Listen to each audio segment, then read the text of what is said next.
Olá, meu amigo, olá, minha amiga, tudo bem? Hoje o nosso Chega Mais Perto especial vai ser sobre um tema profético que está em Daniel capítulo 2. A pergunta é: podemos confiar na Bíblia? Bom, prepara o seu coração, pegue a sua Bíblia e vamos meditar na palavra do nosso Deus. Daniel capítulo 2 conta-nos uma história impressionante, emocionante, que desperta em nós uma série de perguntas, curiosidades e ao mesmo tempo vai confirmando a veracidade da Bíblia do ponto de vista profético e também histórico. Preparado? Bem, um dia, um homem chamado Nabucodonosor elaborou um projeto, um plano para dominar o mundo. E para conquistar o mundo inteiro, ele resolveu trazer para a Babilônia os jovens promissores, saudáveis, considerados os mais inteligentes, os mais preparados. E então, ali em Babilônia, ele cuidaria desses jovens de uma maneira muito especial, dando-lhes boa alimentação, boas bebidas, bom conforto, toda a estrutura para fortalecer ainda mais a saúde e também a inteligência, a capacidade. Eles seriam chamados sábios de Babilônia. A ideia era ter uma equipe forte, estruturada, para dominar o mundo. E assim, o rei implementou a sua ideia e começou o seu projeto de poder. E uma noite aconteceu algo muito curioso. O rei, ao dormir, teve um sonho que o impressionou sobremaneira. Quando ele acordou, no dia seguinte, ele estava incomodado, porque ele sabia que havia tido um sonho que era muito importante, porém ele não lembrava nem o sonho e muito menos o significado. Isso mexeu tanto com o rei que ele começou a procurar no seu reinado em Babilônia as pessoas capazes, que teriam condições de revelar esse mistério, esse enigma para o rei.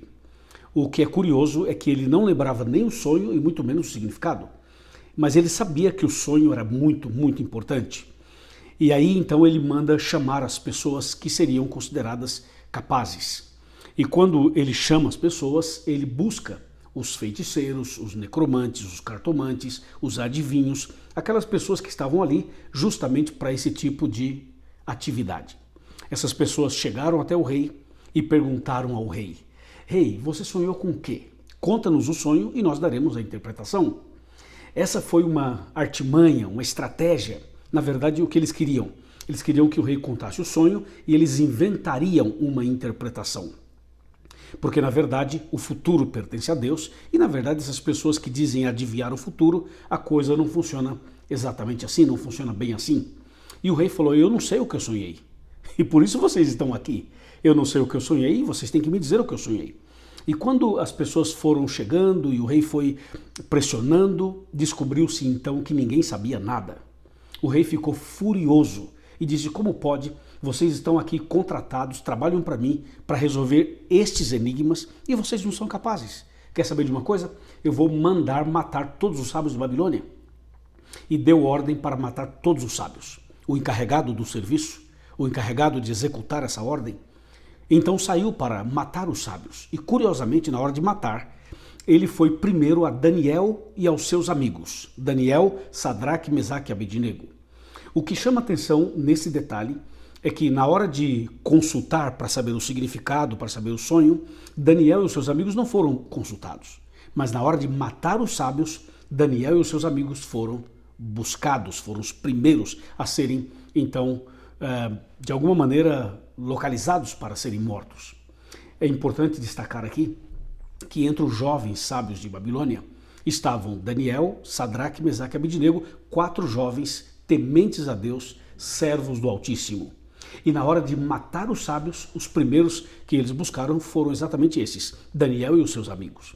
Então foi nessa hora que Daniel pede ao rei, ou melhor, ao encarregado do rei, que conte o porquê que ele seria morto.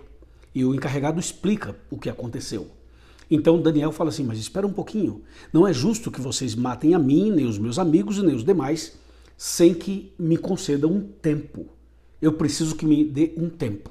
E o encarregado vai até Nabucodonosor e pede o tempo.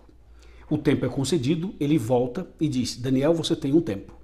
E Daniel faz uma coisa surpreendente, que é uma lição para cada um de nós. Daniel chama os seus amigos, vai para o seu aposento, se ajoelha, ora a Deus e pede a Deus sabedoria. e diz: Senhor, revela-nos qual foi o sonho e o significado. Daniel fez a coisa certa. E é assim que nós também devemos agir.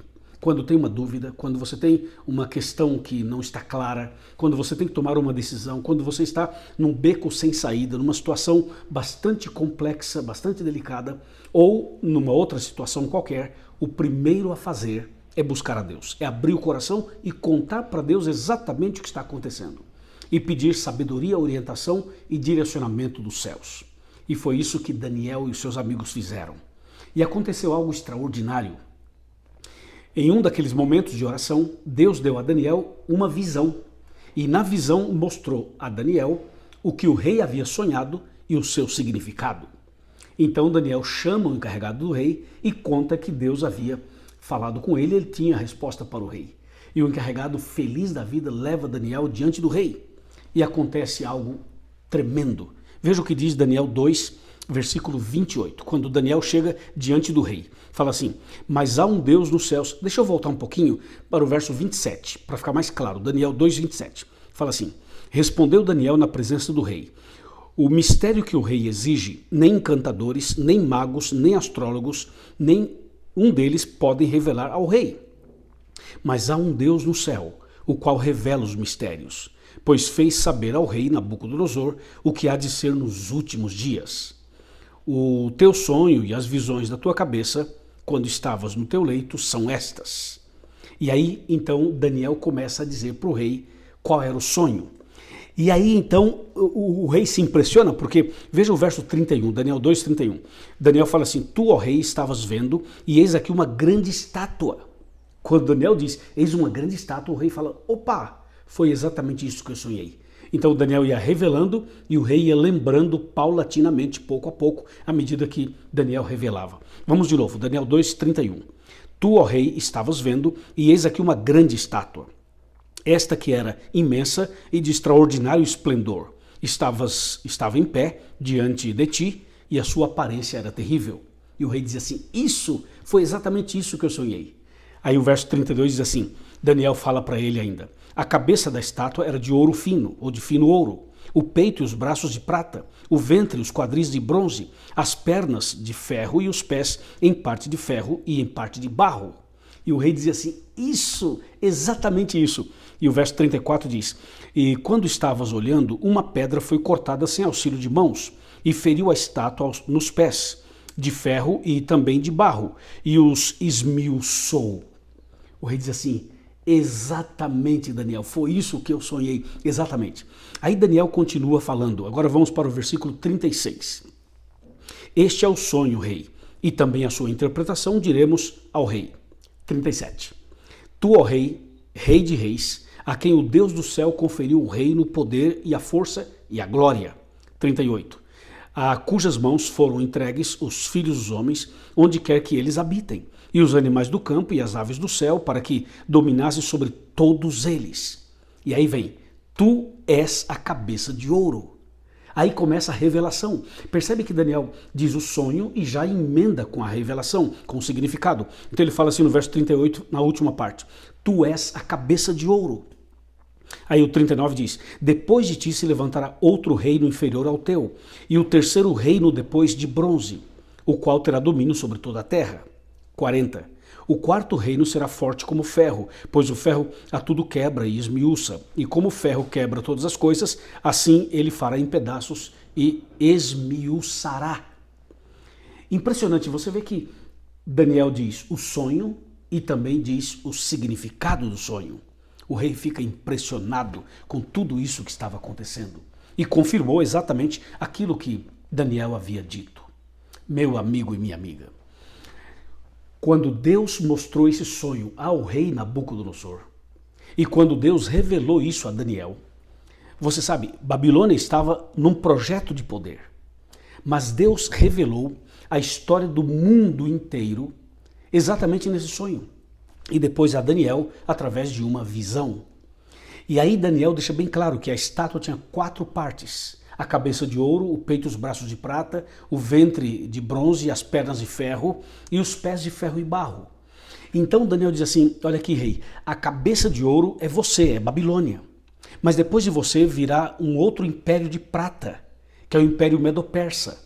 E depois virá um terceiro império, que é o ventre da estátua de bronze, que será será o terceiro.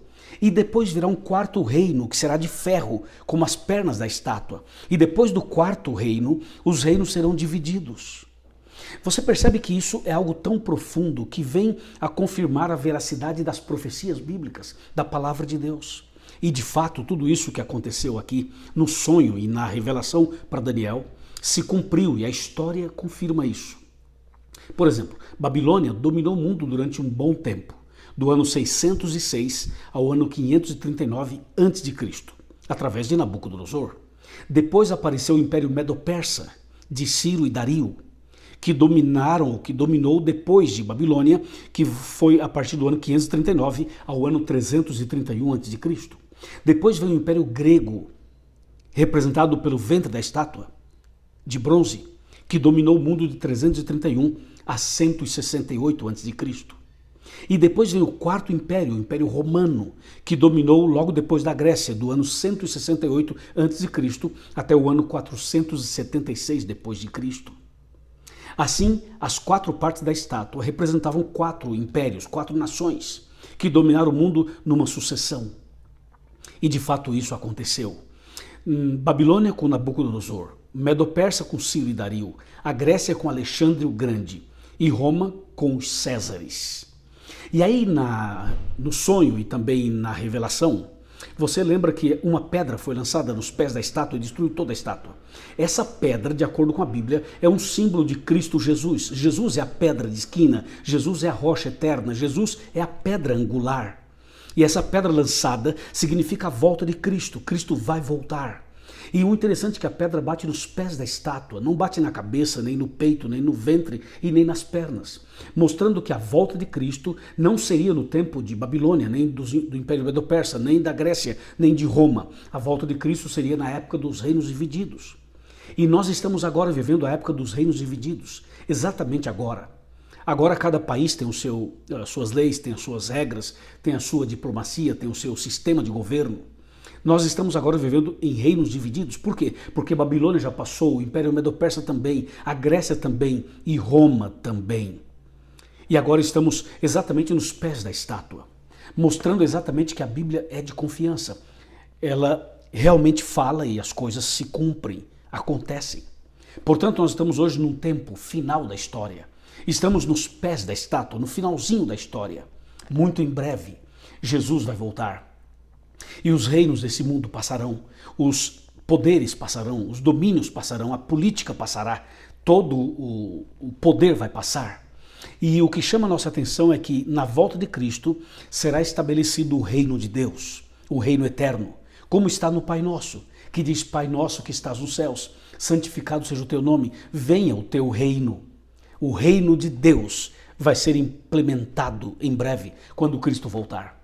E esse reino não será jamais destruído. Por isso que a pedra que atingiu os pés da estátua, ela cresceu e encheu toda a terra, mostrando claramente que o reino de Deus será implementado para sempre. Amém? Prepare-se, porque Jesus vai voltar. E porque os reinos deste mundo irão passar. E o reino de Deus será estabelecido onde você e eu viveremos com Deus para sempre. Prepare-se para esse dia. Entrega a sua vida a Jesus, consagra totalmente sua vida a Jesus e vamos juntos caminhar nos passos do Senhor, nos preparando para a vida eterna. Aceita Cristo como seu Salvador, estude a Bíblia mais e mais, nasça de novo pelas águas batismais, obedeça os mandamentos de Deus, ande com Ele e você será muito abençoado. Amém? Você aceita? Você quer se preparar para a volta de Cristo? Você crê na palavra de Deus? Você crê nas profecias? Você crê que o reino de Deus está próximo? Se você crê, levante a mão e diga: eu creio e eu aceito. Eu vou orar por você. E depois da oração, procure uma igreja adventista perto da sua casa. Frequente a igreja, estude mais a Bíblia, se prepare, se entregue completamente. E vamos juntos nos preparar para a vida eterna. Amém. Oremos. Senhor nosso Deus, obrigado pela mensagem de hoje. Abençoe essa pessoa que acaba de estudar a Bíblia comigo. Que o teu Espírito Santo atue na vida dele, na vida dela, realizando o milagre da conversão. e que quando chegar o teu reino estejamos prontos para viver contigo para sempre. Em nome de Jesus, amém. Amém. Gostou? Se você gostou desse vídeo, por favor, envia para os seus amigos. E curta o vídeo, por favor. Dê o seu like, curta, por favor. Se inscreva também em nosso canal e faça os seus comentários. Forte abraço, Deus te abençoe e até o próximo vídeo, se Deus quiser. Amém.